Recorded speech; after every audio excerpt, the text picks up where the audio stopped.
Olá, eu sou a pastora Naides Brum e hoje eu vim conversar com você sobre oração. Então vamos falar sobre oração, mas primeiro vamos orar em nome de Jesus. Pai, nós agradecemos o privilégio que nós temos de, como filhos, podermos falar a qualquer momento com um Pai de amor, um Pai eterno, um Pai que nos ouve individualmente. Nós te agradecemos e pedimos que a nossa mente esteja alinhada ao entendimento da tua palavra e do teu poder em nossas vidas, no nome do nosso Senhor Jesus Cristo. Amém, amém. Eu quero compartilhar com vocês alguns versículos bíblicos que eu separei para entendermos sobre a oração. O primeiro versículo bíblico que eu quero ler hoje é Lucas 11, de 1 a 4. Lucas 11, de 1 a 4. Estava Jesus orando em certo lugar e quando acabou, disse-lhe um de seus discípulos: Senhor, ensina-nos a orar, como João Batista ensinou a seus discípulos. Ele lhes respondeu: Quando orardes, dizei: Pai, santificado seja o teu nome, venha o teu reino, o pão nosso de cada dia dá-nos diariamente e perdoa-nos os nossos pecados, porque nós também perdoamos a todo aquele que nos deve, e não nos deixe cair em tentação. E aí eu quero falar algumas coisas sobre isso com você. O que havia na oração de Jesus que chamou a atenção dos discípulos para que eles pedissem a Jesus que os ensinassem a orar? E por que, quando eles perguntaram isso para Jesus, Jesus ensinou a eles a oração do Pai Nosso, que nós chamamos de Pai Nosso? Uma definição bem básica do que significa a oração é quando você fala ao Pai através de Jesus. Então eu queria falar primeiro sobre a primeira oração que Jesus ensinou aos seus discípulos, que nós chamamos de oração do Pai Nosso, que é assim: quando orardes, dizei, Pai. Em outras traduções está escrito Pai Nosso, tá? Pai, santificado seja o teu nome, venha o teu reino. Então, quando Jesus começa a falar Pai no início da oração, ele tira toda a imparcialidade, toda a formalidade de Deus e traz Deus para o âmbito pessoal, familiar. Porque pai é individual, não é? Eu não tenho um monte de pai, eu tenho um pai biológico. Eu posso ter um pai, né? Posso, se fosse o caso, um outro homem que me criou que não fosse o pai biológico. Eu não tive. Eu tive um pai biológico e tem pessoas que têm um pai biológico e um pai afetivo, que é o pai que cria. E aqui Jesus ensina a oração para os seus discípulos dizendo Pai. Ele tirou Deus daquele lugar distante e trouxe para o âmbito pessoal, individual, dentro da nossa casa. Pai, Pai, Pai. Então, essa é a primeira informação que Jesus dá aos seus discípulos. Para vocês orarem como eu oro, vocês precisam ter um relacionamento como eu tenho com o Pai. E eles não tinham. Eu não sei se vocês se lembram, em João mesmo, se bem que eu estou lendo aqui em Lucas 11, de 1 a 4, mas em João, um dos discípulos falou para Jesus, nós só te pedimos que você nos mostre o Pai. E Jesus falou, eu estou há tanto tempo com vocês e vocês ainda me perguntam onde está o Pai? Me mostra o Pai. Então, aqueles discípulos não tinham um entendimento, um conhecimento, uma percepção de que Jesus e o Pai, meu braço está sujo de tinta, de que Jesus e o Pai são um. Eles não tinham. E através da oração, Jesus fala com eles, Pai. Ele estava ensinando uma outra maneira de falar com Deus, que através de Jesus nós podemos ter um relacionamento pessoal, individual com o nosso Deus. Como que você fala com Deus? Ó Deus Todo-Poderoso, Altíssimo, Soberano. Glória a Deus, amém?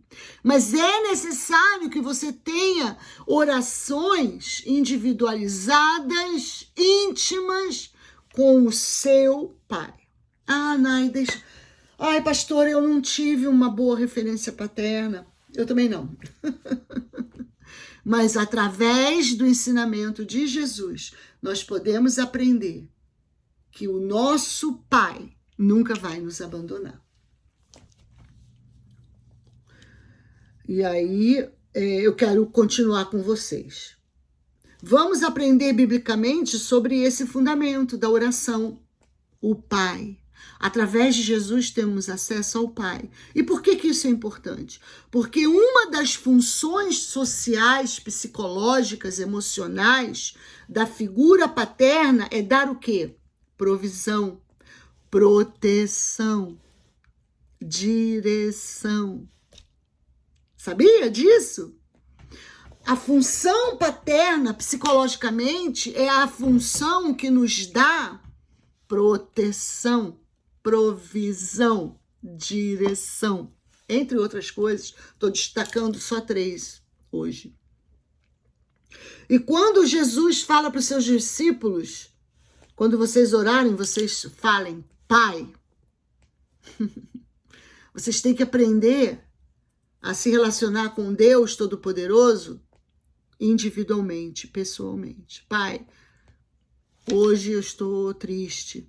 Pai, hoje eu estou preocupada.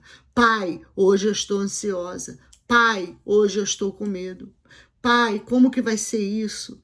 Pai, como que vai ser aquilo? Pai, me ajuda. Pai, me estende a mão. Pai, me tira desse lugar. Pai, move na vida dos meus filhos. Pai, move na vida do meu marido. Pai, me dá um marido. Eu não sei qual é a sua oração, mas vamos começar a orar individualmente para o Pai. Ok? Vamos continuar então. João 11, 41, 43. João 11, 41, 43. Jesus possuía segurança da paternidade de Deus em sua vida. Você possui? Você possui segurança da paternidade de Deus em sua vida? Fala para mim. Então, eu vou ler o texto, tá? João 11, 41, 43. Tiraram então a pedra onde Lázaro estava sepultado. É a passagem onde Jesus vai ressuscitar Lázaro, tá bom? Jesus, levantando os olhos, disse, Pai, graças te dou que me ouviste. Mas ele não tinha orado ainda. Eu sabia que sempre me ouves. Mas assim falei por causa desta multidão que me cerca, a fim de crerem que tu me enviaste. Tendo assim falado, clamou em alta voz, Lázaro, sai para fora. Olha só como Jesus orou antes de ressuscitar Lázaro. Como que você oraria antes de ressuscitar uma pessoa? Olha a oração de Jesus. Jesus, levantando os olhos, disse, Pai, graças te dou que me ouviste. Eu sabia que sempre me ouves. Mas assim falei por causa dessa multidão que me cerca, a fim de crerem que tu me enviaste. Tendo assim falado, clamou em alta voz, Lázaro, sai para fora. A gente ora assim? Como é que a gente ora? Como é que a gente ora? Pai, por favor, tem piedade de mim. Não, vamos aprender a orar como Jesus orava. Pai, só tô no Pai, hein? Só tô no Pai hoje. A gente vai voltar outro dia. Semana que vem, vou estar falando sobre outras partes desse texto inicial, que é Lucas 11, tá bom? Só tô falando do Pai. Jesus possuía segurança da paternidade de Deus em sua vida. Pai, eu só tô falando assim por causa dessas pessoas, porque eu sei que você sempre me ouve. Você ora assim? Pai, eu te agradeço porque eu sei que já tá feito. Eu já sei que a porta de emprego já vai bater na minha porta. Vai chegar no correio aquele cheque que eu preciso.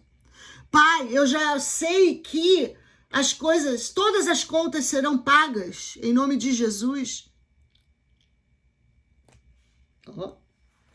Vamos continuar.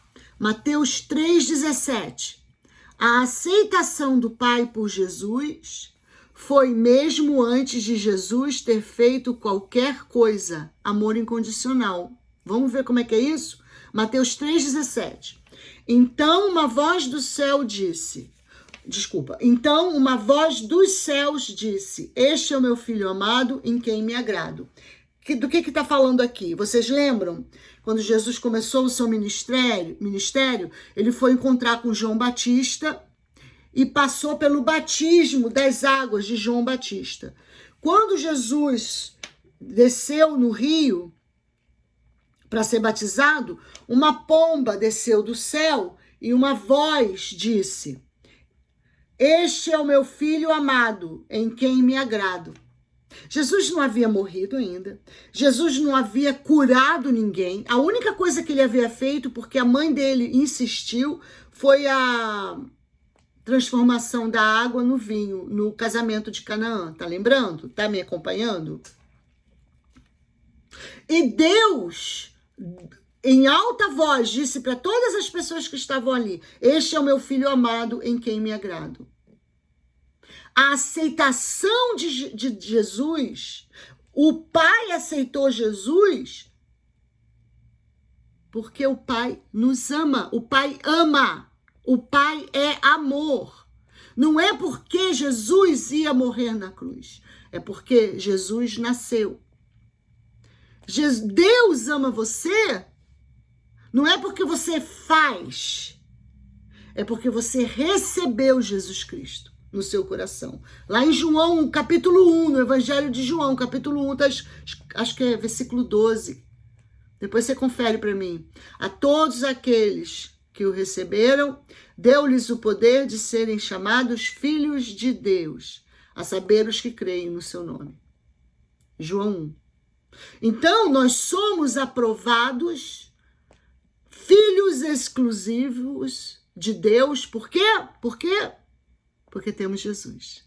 Não porque fazemos. O fazer é uma consequência do relacionamento que eu tenho com Deus. Estão me entendendo? Vamos continuar. João 14, de 12 a 14. João 14, o Evangelho de João, capítulo 14, versículos de 12 a 14. Em nome de Jesus. Em verdade vos digo que aquele que crê em mim, esse fará também as obras que eu faço. E fará ainda maiores, porque eu vou para o Pai, e tudo o que pedirdes em meu nome, assim farei, a fim de que o Pai seja glorificado no Filho. Se me pedirdes qualquer coisa em meu nome, eu a farei. João 14, 12 a 14. Jesus está se comprometendo a Ele responder as nossas orações, ao Pai responder as nossas orações, se orarmos em nome de Jesus. É por isso que nós começamos ou terminamos as nossas orações em nome de Jesus. Porque eu não posso me aproximar de Deus em meu próprio nome. Porque eu tenho a posição de filha de Deus, eu tenho a posição de me relacionar com Deus por causa do que Jesus Cristo fez por mim. Vocês estão entendendo? E é por isso que nós oramos em nome de Jesus. Naides, mas isso eu já sei. Eu sei que você sabe. Mas é bom lembrar que o resultado da sua oração não é porque a sua palavra ou a sua fé sozinha não tem o poder para transformar. É o nome de Jesus. Tá? Então, nunca se esqueça de que a autoridade que nós temos foi dada por Jesus. Que é o próximo versículo. Marcos 16, 17 a 18. A autoridade pertence a Jesus. Tá? E estes sinais seguirão os que crerem. Em meu nome expulsarão os demônios, falarão novas línguas, pegarão nas serpentes, e se beberem alguma coisa mortífera, não lhes fará dano algum. e porão as mãos sobre os enfermos e os curarão. Aleluia! Nós tivemos uma experiência incrível ano passado, né? Eu não estava ali, eu não estava na reunião pessoalmente. Lembram? E eu fiz uma ministração, acho que foi um testemunho sobre o câncer para várias mulheres, e eu senti de Deus, de nós orarmos, só que eu não estava ali. O que eu falei para vocês? Façam um círculo, ponham as mulheres, enquanto eu estiver orando, vocês vão pondo as mãos. Porque quem precisava estar lá, estava lá. Jesus. Jesus estava aqui e está aí. Jesus está aqui e está aí. Tá? Mas é importante nós impormos as mãos. É muito importante. Eu sempre que oro com as pessoas, eu ponho as mãos. Se é uma pessoa que eu não conheço, eu peço licença para pôr a mão. Pode ser em qualquer lugar. As pessoas acham que é só na cabeça. Não precisa ser só na cabeça. Tá? Pode ser em qualquer lugar. É um ato de submissão e de dependência. Então, estes sinais seguirão os que crerem. Em meu nome expulsarão os demônios, falarão novas línguas, pegarão nas serpentes e se beberem alguma coisa mortífera, não lhes fará dano algum. E porão as mãos sobre os enfermos e os curarão. Ele fala de impor as mãos sobre os enfermos e curar. Eu ponho a mão nas pessoas para orar por cura, tá bom? Tiago 5, 15 a 17. A maior luta é sempre contra a nossa incredulidade. É um outro aspecto. E a oração da fé salvará o doente. E o Senhor o levantará, e se houver cometido pecados, ser-lhe-ão perdoados. Confessai as vossas culpas uns aos outros, e orai uns pelos outros, para que sareis. A oração feita por um justo pode muito em seus efeitos. Elias era um homem sujeito às mesmas paixões que nós, e orando pediu que não chovesse, e por 3 anos e 6 meses não choveu sobre a terra. Olha que texto lindo, Tiago 5, 15 a 17. A maior luta é sempre contra a incredulidade. Se eu não creio em que Cristo pode fazer, pode alcançar, para que eu vou orar? Vou resolver o meu problema de incredulidade. Como que eu resolvo isso? Primeiro, lendo a palavra de Deus, porque a fé vem pelo ouvir a palavra de Deus. Segundo, me arrependendo da minha incredulidade. Eu preciso reconhecer a minha incredulidade. 1 João 1,9 diz: se confessarmos os nossos pecados, Ele é fiel e justo para nos perdoar os pecados e nos purificar de toda injustiça. Eu quero ser purificada da injustiça, da incredulidade? Eu preciso confessar o meu pecado da incredulidade. De achar que Deus não vai fazer, de achar que Deus não vai me usar, de achar que Deus demorou tanto, por que Ele vai fazer agora? Tá bom? Então, a oração da fé salvará o doente. E o Senhor o levantará, e se houver cometido pecado, ser-lhe-ão perdoados. Eu tive uma experiência assim, eu impus as mãos, eu pus a mão aqui no ombro da pessoa, orei contra a enfermidade. Aliás, a pessoa pediu para eu orar pela enfermidade, mas eu não sabia se ela conhecia Jesus ou não. Então eu sentei com ela, falei sobre Jesus, ela confessou Jesus como Senhor e Salvador, e eu perguntei se ela queria fazer algum tipo de confissão de alguma coisa que ela fez que ela tinha vergonha. Ela confessou algumas coisas para mim, e aí eu falei, agora eu vou orar pela sua enfermidade. E aí eu falei, impus as mãos aqui nela e falei, em nome de Jesus, seja curada. Em nome de Jesus, os seus pecados foram perdoados e o seu nome foi escrito no livro da vida. Você agora é filha de Deus. E eu ordeno, em nome de Jesus, que o seu corpo seja curado, porque você recebe de Deus a cura em nome de Jesus. Foi assim que aconteceu. Passaram alguns dias, essa pessoa foi curada da enfermidade que ela tinha. Olha que coisa, que experiência. Mas foi uma direção que Deus deu. Por isso que é importante. ter um hábito de oração. Para quando Deus falar com você, você saber que é a voz dele. Amém? Quero também falar de Marcos 16:14, ainda sobre esse aspecto da incredulidade. Finalmente apareceu aos 11, depois que Jesus ressuscitou, ele foi encontrar com os 11 discípulos. Estando eles assentados juntamente, e lançou... Desculpa, eu li errado. Finalmente apareceu aos 11.